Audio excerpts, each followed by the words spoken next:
Sebenarnya hal-hal yang kita alami sendiri dalam diri kita tidak terlalu butuh definisi deskriptif yang lebih banyak. Wong kita juga ngalami. Justru pengetahuan kita akan lebih valid kalau merujuk ke dalam, tidak membaca keluar. Kita kenali diri, oh marah itu kayak gini toh. Itu kalian mungkin lebih paham daripada membaca definisinya. Jadi itu kayak pedesnya lombok atau manisnya gula. Itu kan kamu mendeskripsikannya kan susah. Pedas adalah, itu kan susah.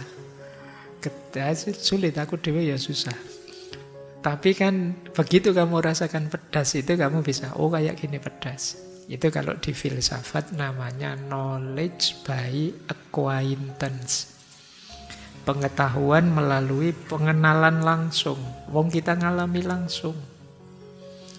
Tidak diceritain orang, tidak dari baca buku. Apalagi hal-hal yang sifatnya kejiwaan seperti ini, itu ya pengetahuan validnya kita temukan dalam diri kita. Definisi mungkin mewakili, tapi pasnya apa itu dari yang kita rasakan. Yang pernah marah mesti tahu seperti ini marah itu. Apa ada di sini yang tidak pernah marah? Tidak ada ya, manusia normal pasti pernah marah, wong itu fitrah. Tidak ada satupun perintah untuk kita membunuh rasa amarah itu.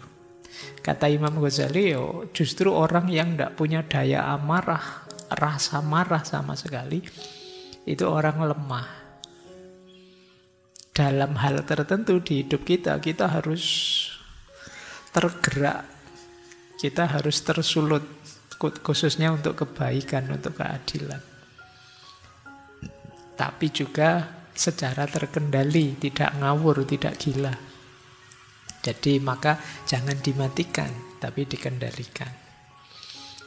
Nah, kendalikan yang kamu rasakan saat kamu marah. Meskipun di situ definisinya marah itu emosi yang intensif sekali saat kita merespon persepsi yang tidak enak, tidak nyaman, kita rasakan tidak adil, harapan yang tidak terpenuhi, itu kan biasanya melahirkan rasa marah.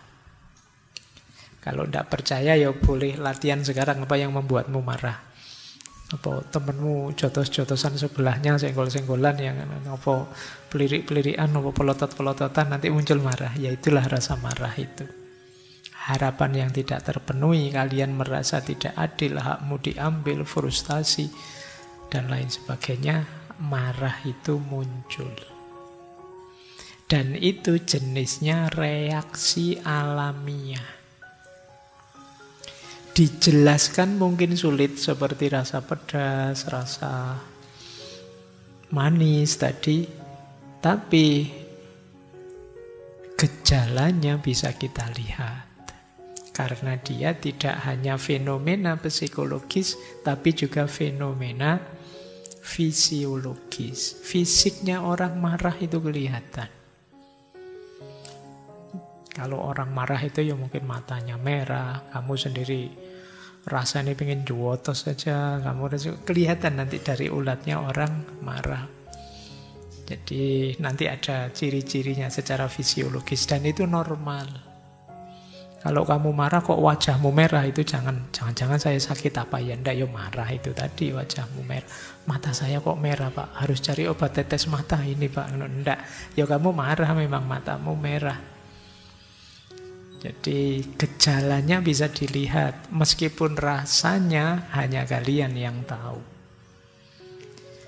Itu tadi yang saya sebut knowledge by acquaintance. Karena pengetahuan yang kamu alami langsung dalam dirimu. Kamu tidak mengejar keluar untuk tahu apa itu marah. Bahkan anak kecil pun bisa marah. Bahkan yang mungkin balita yang karena hidupnya hanya insting saja, itu pun dia masih bisa marah.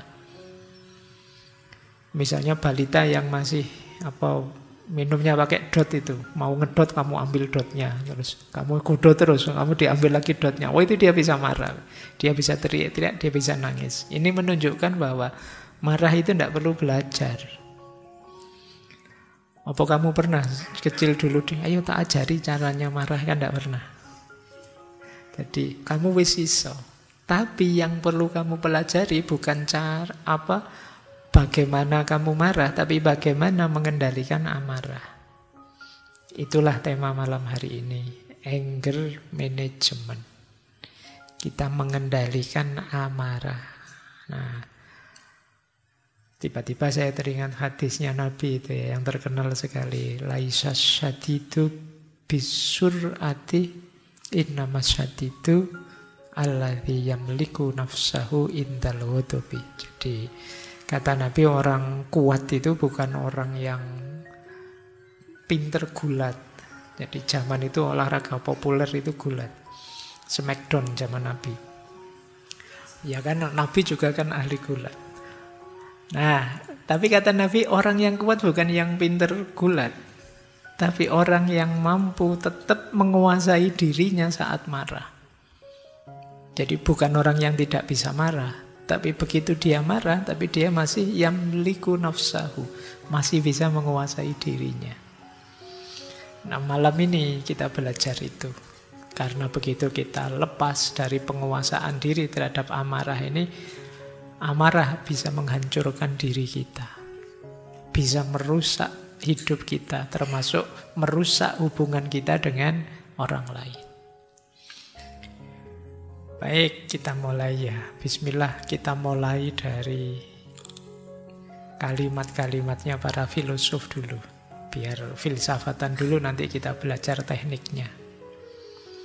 Saya ambil yang pertama dari Ibnu Sina dalam kitabnya Qanun fit Tibb. Ini kitab kedokteran yang luar biasa mempengaruhi ilmu kedokteran hari ini, termasuk di barat.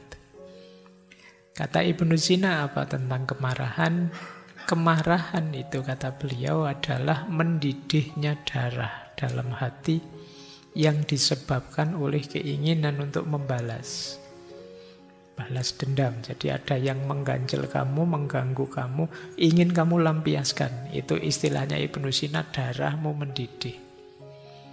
Tapi kemarahan ini kalau tidak dikendalikan, jika titik darah, titik didihnya menurun, maka akan berubah jadi kesedihan.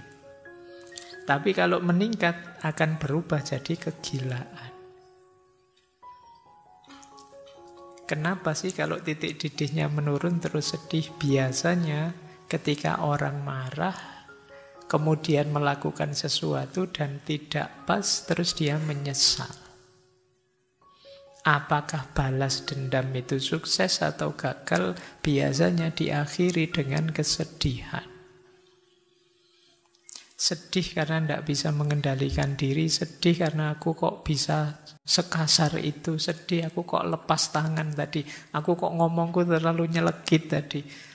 Atau kalau kita gagal balas dendam, kecewa, kamu sedih karena aku kok tidak mampu yang balas, aku kok tidak mampu ya menyakiti orang yang menyakitiku, dan terjadi sedih. Jadi kalau amarah itu turun, buahnya jadi kesedihan, kata Ibnu Sina. Tapi kalau amarah ini tidak turun, tambah naik terus, hasilnya kegilaan. Kegilaan itu ya wis kamu wis sudah edan, sudah ngamuk, dadi sudah. Jadi kata Ibnu Sina, hati-hati, amarah itu hati yang mendidih, yang kalau tambah lama tambah mendidih kita gila. Tapi kalau titik didih itu tambah turun, tambah dingin, hasilnya kita sedih. Maka penting bagi kita untuk mengelola terus rasa amarah dalam hati ini. Lanjut. Saya ambil lagi dari Aristoteles. Kata beliau begini, siapapun bisa marah, itu mudah. Tetapi marah pada orang yang tepat, dengan ukuran yang tepat, di waktu yang tepat, untuk tujuan yang tepat, dengan cara yang benar, itu tidak mudah dan bukan sesuatu yang bisa dilakukan oleh setiap orang. Ini oleh Aristoteles ditulis di Nikomachean Ethic. Ayo kita perhatikan. Ini kalau kalian ikut quotes-nya Aristoteles ini saja, kalian sudah bisa mengendalikan amarah. Jadi begitu kalian marah, terus kalian tanya dirimu, ini sudah tepat apa belum ya? Pada orang yang tepat enggak ini? Ini waktunya saya marah ini tepat enggak sih? Tujuan saya marah ini apa sih terusan? Cara saya marah sudah benar apa enggak sih? Loh, kalau kalian bahas ini saja mau marah enggak jadi. Akhirnya kamu diskusi akhirnya. Sebentar. Cocok enggak sih saya marah padamu ini? Oh, terus kamu bahas, cocok, kamu memang kurang ajar. Terus, waktunya tepat enggak sih? Tepat, kita sama-sama nganggur sekarang, saatnya saya marah. Misalnya kamu bahas itu, mungkin nggak jadi marah kamu kalau ikut Aristoteles ini. Jadi coba kita tanya ya, tujuan marah itu apa sih terusan? Kan itu ditanya juga, kenapa saya harus marah ya? Emangnya kalau saya marahi dia terus ada perbaikan, situasinya berubah baik. Efektif enggak sih marah saya ini? Jangan-jangan, kalau kamu terus ini ya enggak jadi marah. Makanya boleh kamu kalau sedang marah terus mundur sebentar, nyari kertas, jawab pertanyaan-pertanyaan ini. Nah, kalau sudah terjawab kamu keluar lagi. Memang saya berhak marah sekarang padamu, tujuannya jelas, apa-apanya jelas. Marah enggak apa-apa. Biasanya sudah enggak marah lagi. Kalau kamu sudah jawab pertanyaan-pertanyaan ini. Meskipun nanti ada teknisnya. Jadi kata Aristoteles ya, marah itu setiap orang bisa, tidak perlu sekolah, mudah. Tetapi marah secara tepat dan benar tidak semua orang bisa. Kita harus belajar. Marah secara tepat, benar, efektif. Mari kita marah dengan baik dan benar. Itu mungkin maunya Aristoteles begitu. Ya memang nanti ada marah yang tetap baik. Makanya tadi kata Imam Ghazali, orang yang tidak bisa marah itu justru orang yang lemah. Diinjak-injak mungkin, ditidakadili mungkin, dijajah kok diam saja. Itu padahal kamu saatnya marah, itu namanya kamu lemah. Yo, memang ada momen kita harus marah. Bukan masalah boleh marah atau tidak, tapi marah yang benar. Yang seperti apa, itu masalah kita. Bagaimana mengendalikan amarah itu masalah kita.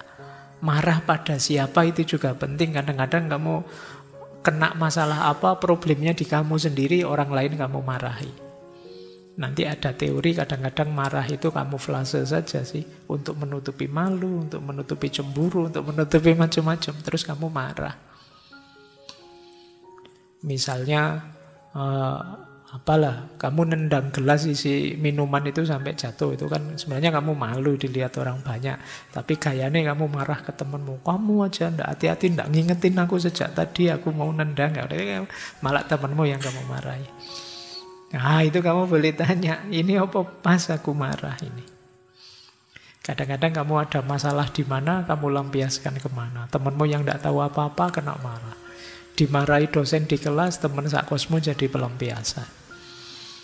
Loh itu namanya ndak pas.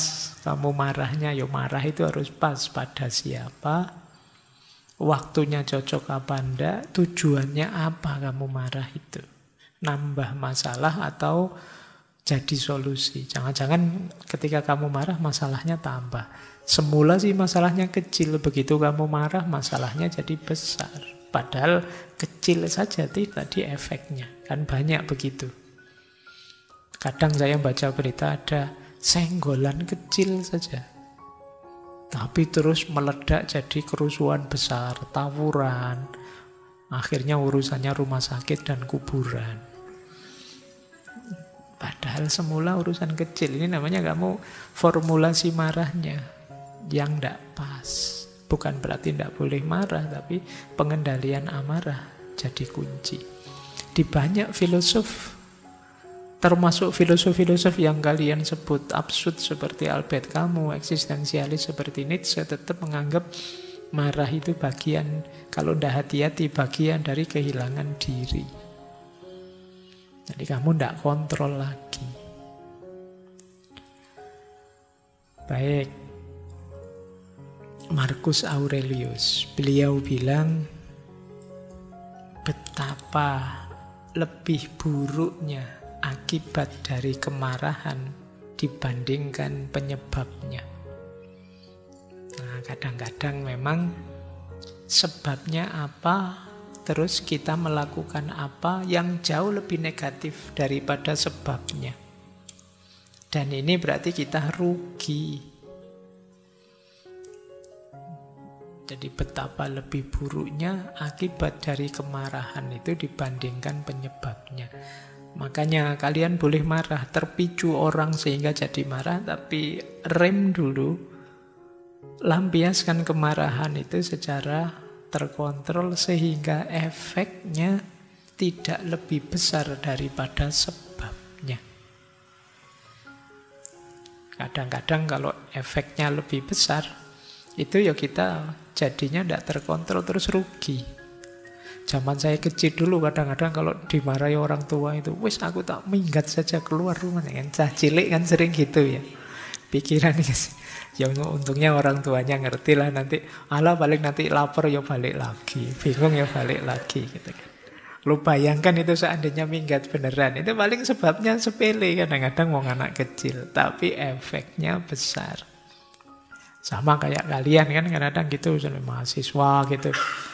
Mungkin urusannya kecil sama temenmu apa, diketawain waktu presentasi, itu loh efeknya terus kamu jadi males kuliah, kamu jadi minder, ya efeknya lebih besar daripada sebabnya. Jadi pastikan seandainya pun kamu ingin mencari pelampiasan atas kemarahanmu, tetap dalam hal yang kamu siap nanggung efeknya. Kalau tidak, hati-hati, itulah perlunya mengendalikan diri. Kita lanjutkan. Ini sebelum kita masuk ke konsep dan teori-teori. Kalau ini Ibnu Hazm, beliau nulis kitab judulnya Thawqul Hamamah. Thawq itu artinya cincin. Hamamah itu burung dara. Di kitab itu beliau menulis begini, obat terbaik dari kemarahan adalah diam dan merenung. Kenapa diam? Karena kata-kata yang diucapkan dalam kemarahan seringkali disesali. Coba ya, mungkin banyak di antara kalian yang kalau marah diam. Mungkin diam karena tidak berani, atau diam karena memang tabiatmu begitu, jadi begitu diam, oh itu tanda-tanda kamu marah ini. Tapi kata Ibnu Hazm lebih baik begitu. Apalagi kalau tidak cuma diam, tapi juga merenung. Kamu mikir, kenapa ya kok saya jadi pemarah begini, saya kok jadi baperan sekarang ya, saya sambil mikir gitu untuk memperbaiki dirimu, itu jauh lebih baik, kata Ibnu Hazm. Kenapa? Karena kadang-kadang kalau kemarahan itu kita lampiaskan lewat kata-kata, ungkapan-ungkapan yang tidak terkontrol, biasanya nanti terus kita menyesal.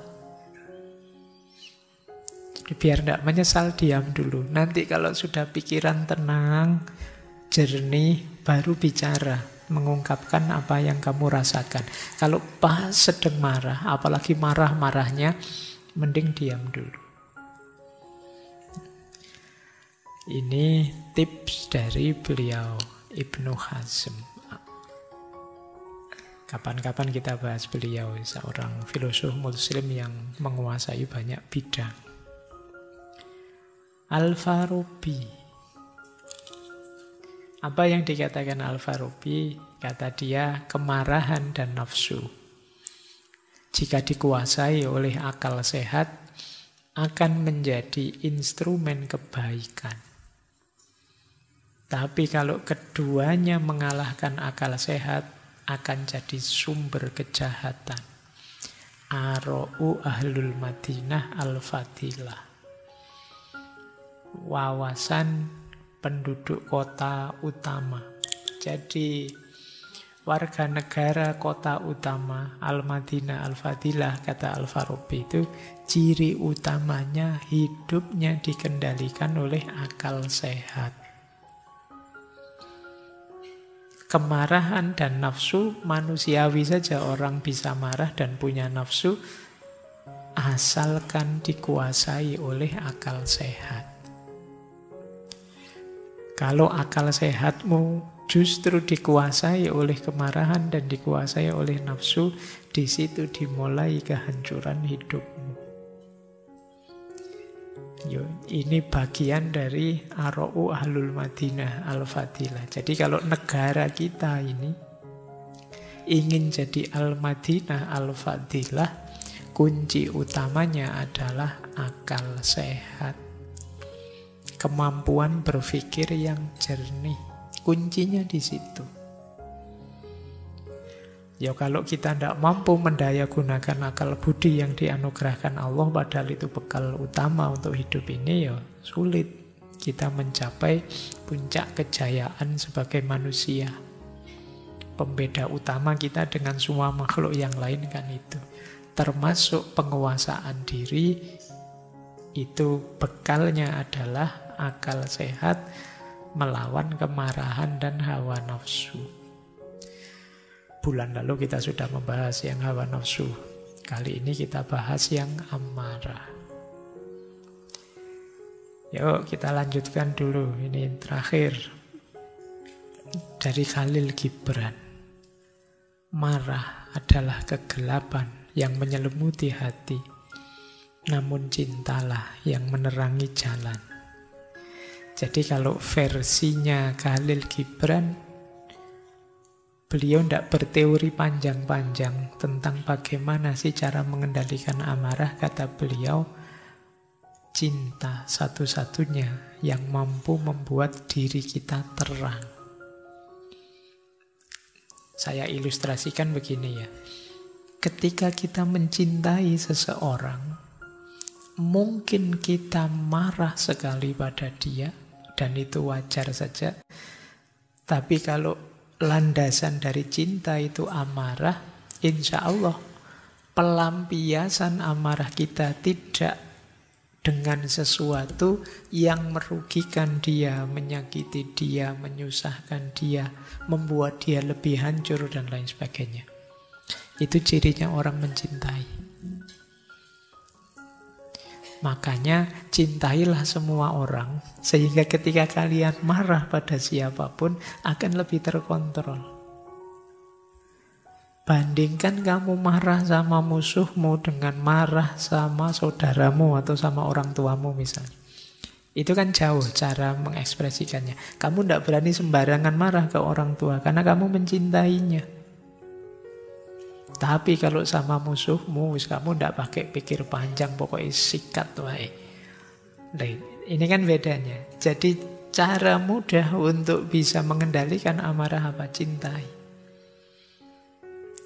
Ketika kita mencintai siapapun, maka kita bisa marah, tapi tetap dengan terkendali. Karena kita tidak ingin merusak, menghancurkan yang kita cintai. Nah, ini rumus dari Khalil Gibran. Marah itu kegelapan yang menyelimuti hati, tetapi cintalah yang menerangi jalan. Kapan-kapan ngomong cinta lagi, kamu kebanyakan cinta jadi bucin nanti. Kita lanjutkan ya, masih tentang amarah. Ini masih pengantar saja untuk menunjukkan bahwa para filosof juga sibuk membahas tentang kemarahan ini.